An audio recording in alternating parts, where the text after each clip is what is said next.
Simple, easy wealth. Simple, easy wealth.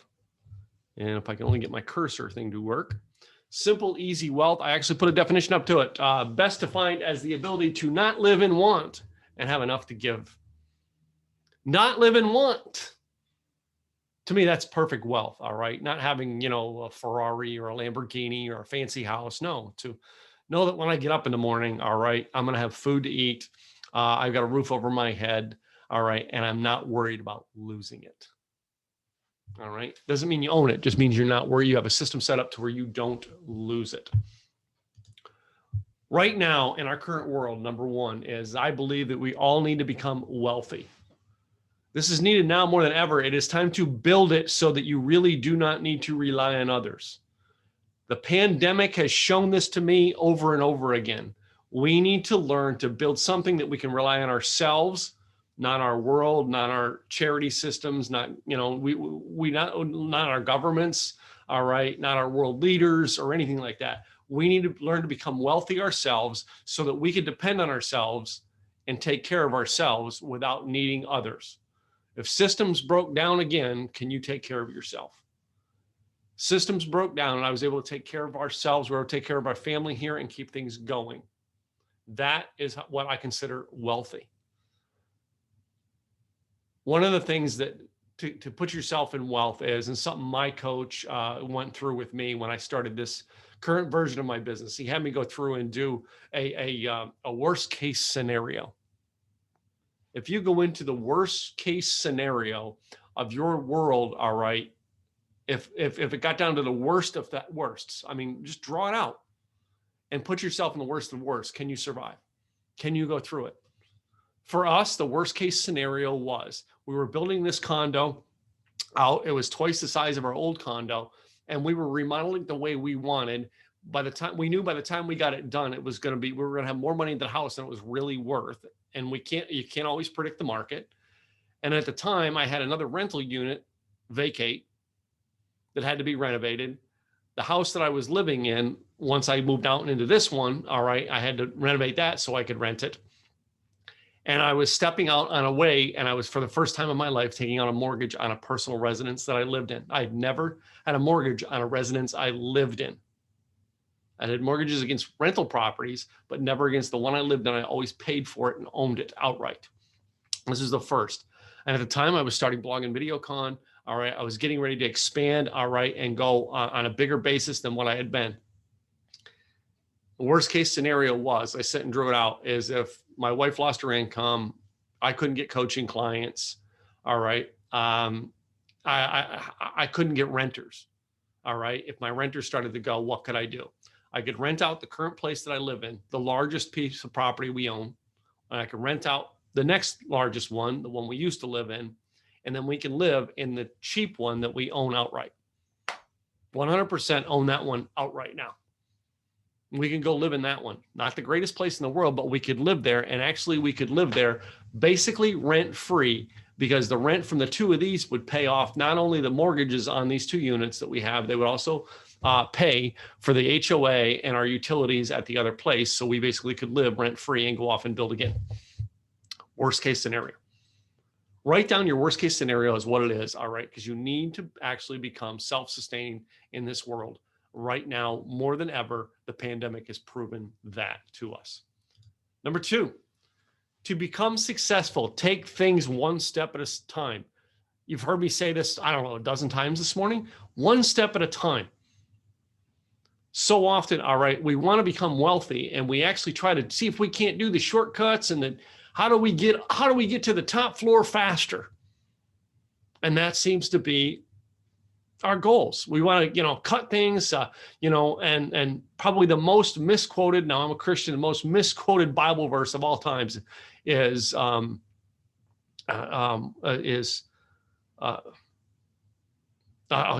about being rich. And I have a mind blank because I'm focused on what's in front of me. And it was, money is the most specifically, the money is the root of all evil. Money is not.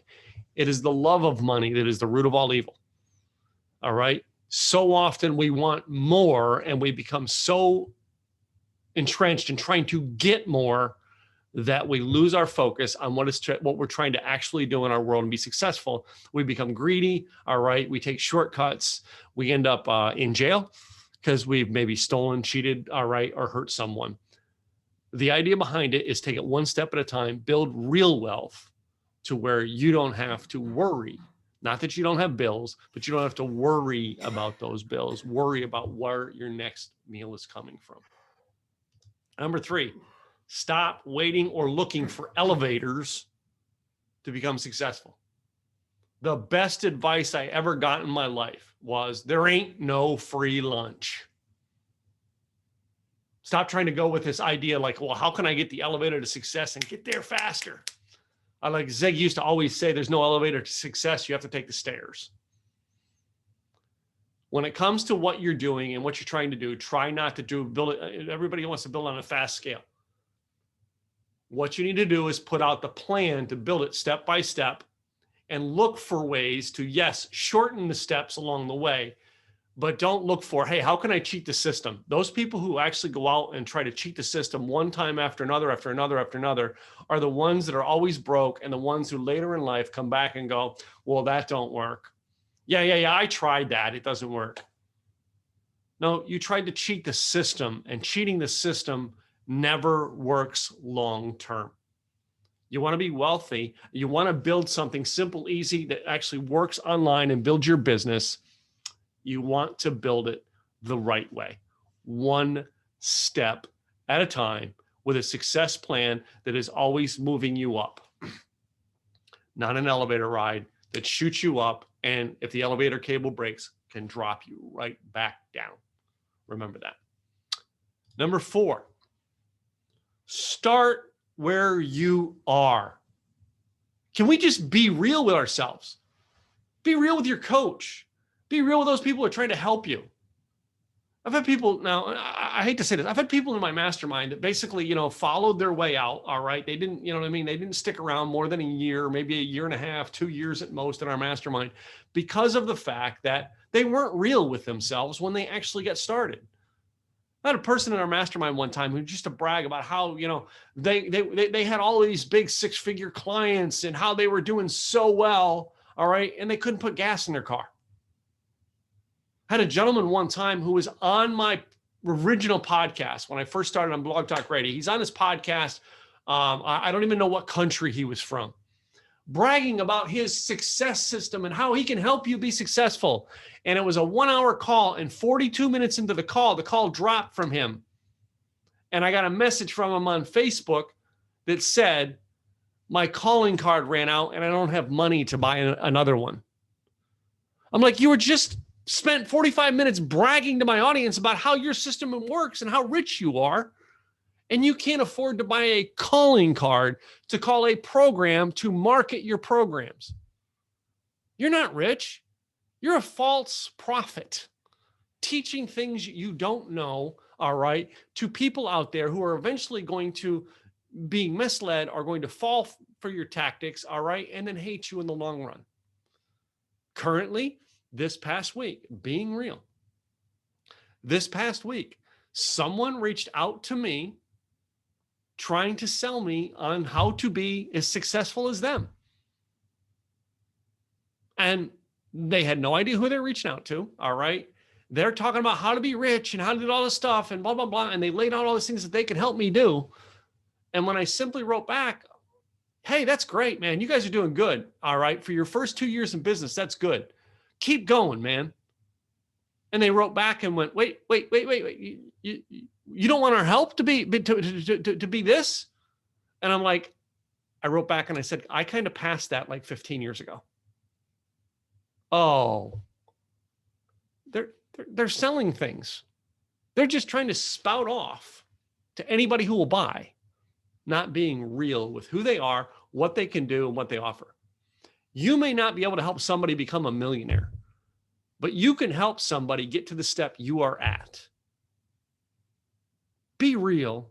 Be real with your coach where you're at. Be real with your mentors where you're at. Be real with the people who are helping you where you're at. When you're real with them, they can really help you. But when you try to throw false numbers, I got a list of 40 million people, all right? And then you show up at my event to speak, and nobody's ever heard of you. That's the way it works. Number 5, be real with where you want to go. Don't let the dreams of others change the real dreams that matter to you.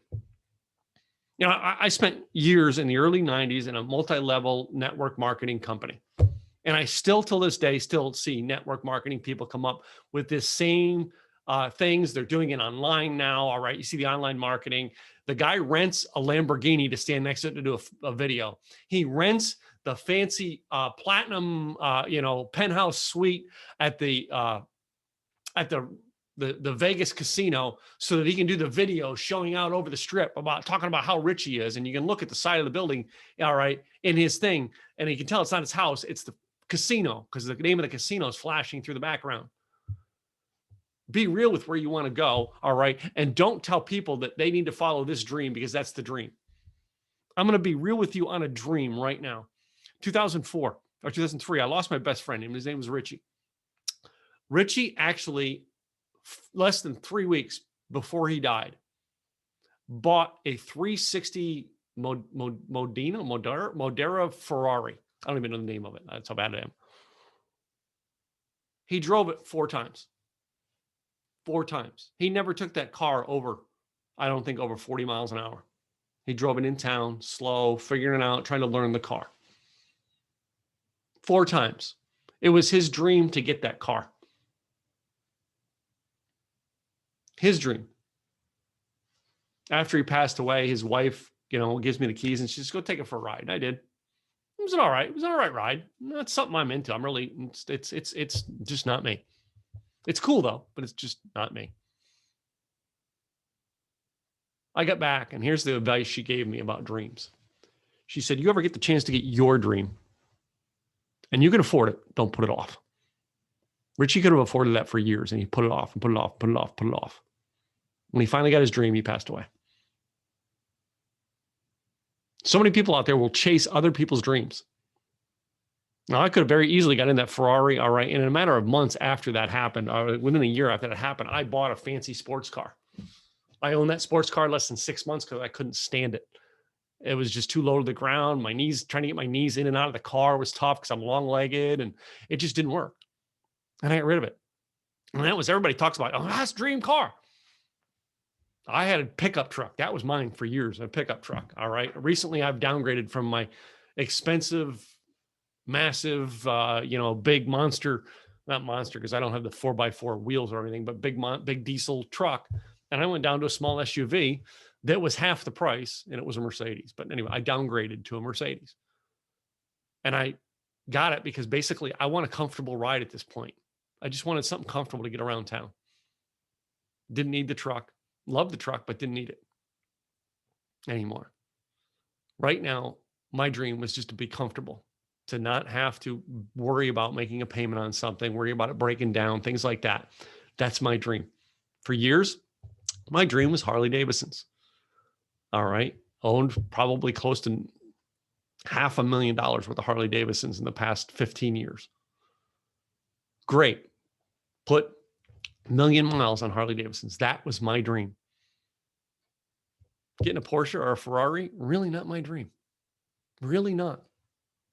You got to write down what your dream is and don't let my dream dictate your dream. Number 6, you cannot build wealth in survival mode. You cannot. Emphasize. I should have made the word cannot, all right, the one that had to be filled. You cannot build wealth in survival mode. So often I see people in this one here, all right, they're broke as can be, trying to see how to get rich quick. You're trying to do something that you don't have the assets. Again, assets, system, discipline. You don't have the assets to do. You've got to get yourself out of survival mode. So let me do this then to break down what I call 4 modes on getting yourself to wealth. 4 modes. The 4 modes to start your success from anywhere. There are 4 modes. And the very basic bottom you can start out is survival mode. You're living day to day, doing things just to get the food you need, the house you need, and the basic necessities to take care of you and yourself and your family right now. That is survival mode. So often I think some people get into this survival mode and they don't understand that that's where they really are. In 2004, I sold my business, my car wash business. By mid 2015, I was homeless, sleeping on a friend's couch, no car, and lost the job I got when I sold my company. I had a total of $60 in my bank account. All I was thinking about at that moment in time was not about how do I get a Ferrari? How do I get back on top? No. How do I eat this week? That became my focus. How do I eat this week? And I started in that survival mode state by I got to go find a job. I didn't go out with the idea of, well, I was a manager at my last job, so I'm only going for management jobs. No, I needed a job.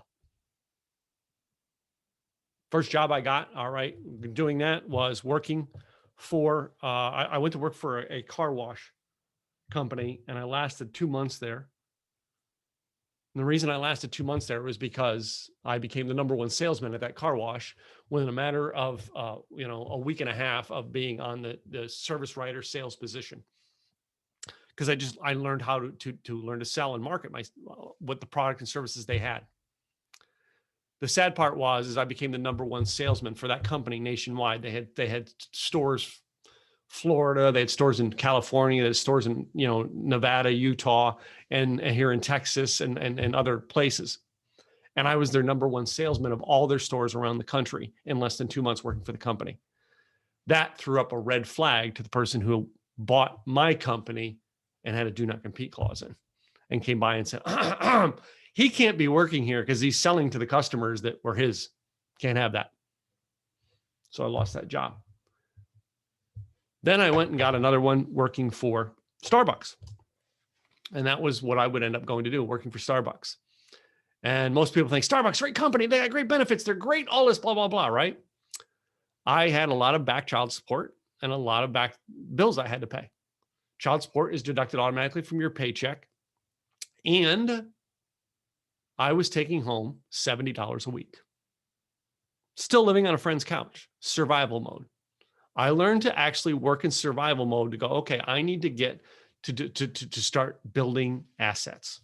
If I don't build assets, I'm going to always be in survival mode, which takes us to our next section here. Our next thing, I got to get this clicker to work for me. There we go. Asset building mode. The place where you are learning, studying, and collecting things, tools, and systems that will build your income to autopilot. Asset building mode. So what I did is when I went for the survival mode of trying to figure out how to do things, and I learned survival mode, all right? I knew I was in survival mode. I owned it. Again, own wherever you're at. Be real with wherever you're at, and be honest with yourself. You can take control to get out of it and go into asset building mode. Asset building mode. I'm staying at my friend's. I actually picked up, I don't know if I have it up here, if I moved it recently. No, I moved it. It's not up here. No, it's not. But on the friend couch I was sleeping on his coffee table laid a book that I picked up and started reading. And until this day, I read it almost all the time. Every couple of months, I reread it again. And it's called The Game of Life and How to Play It, written by Florence Scovel Shinn in the 1920s. Like, that book's 100 years old now, and I still read it. That started helping me learn to program my mind. First thing I had to learn is get my mind not thinking in survival mode, but get my mind thinking, how do I build assets? I then read books, all right, that would actually help me think better, become more successful, all right, programming my mind. The next thing I did was going to get from survival mode to asset building mode, all right, was I learned to actually regulate my expenses. I didn't have a car. I was riding my mountain bike back and forth to work. And what I would do was take $5 from my tip money every week and put in a jar. So that money's going towards a car. $5 a week, not a lot of money that's going to get you a car nowadays. I get it. In 2005 or 6, when it happened, not a lot of money. But I'm like, I can't do it. I can't put millions aside, but I'm going to put aside what I can. And I would put it in a cup. This $5 this week is towards a car. I cut my eating down to build assets. I learned I needed to survive. I could survive on 2 meals a day. I went to McDonald's. Every day I would go to McDonald's at noon, and I actually had a McDouble sandwich. It cost $1. A McChicken sandwich. It cost $1. With tax, it was $2.24 here in Texas. I had 2 meals a day with that same thing. My total meals were $4.48 every day. That's I could eat for $4.48 a day. I worked at Starbucks, so I got my coffee there and drank water. Covered. Got all my stuff covered so I can start building assets. Building an asset is what got me out of this mess, was learning to build the assets. Remember the $5 I put in the cup? The $5 I put in the cup, when it reached $65, a gentleman came up with a car in the shopping center where I worked. And that shopping center, basically, he sold me the car for $50. I had to do a couple dollars worth of work to it to make it operational, but I had a car. I now was able to travel. I remember, because then from then I went and kept putting money in the cup. By wintertime that year, I had $280 I had in there. And a seminar came to town. A seminar that was like, you get attend free, but you could buy the VIP upgrade for $225. I took my money out of my cup, $225, and bought the upgrade for that event and went to it. That's the event, by the way, these guys were in here today, that I met Raymond and Aaron at.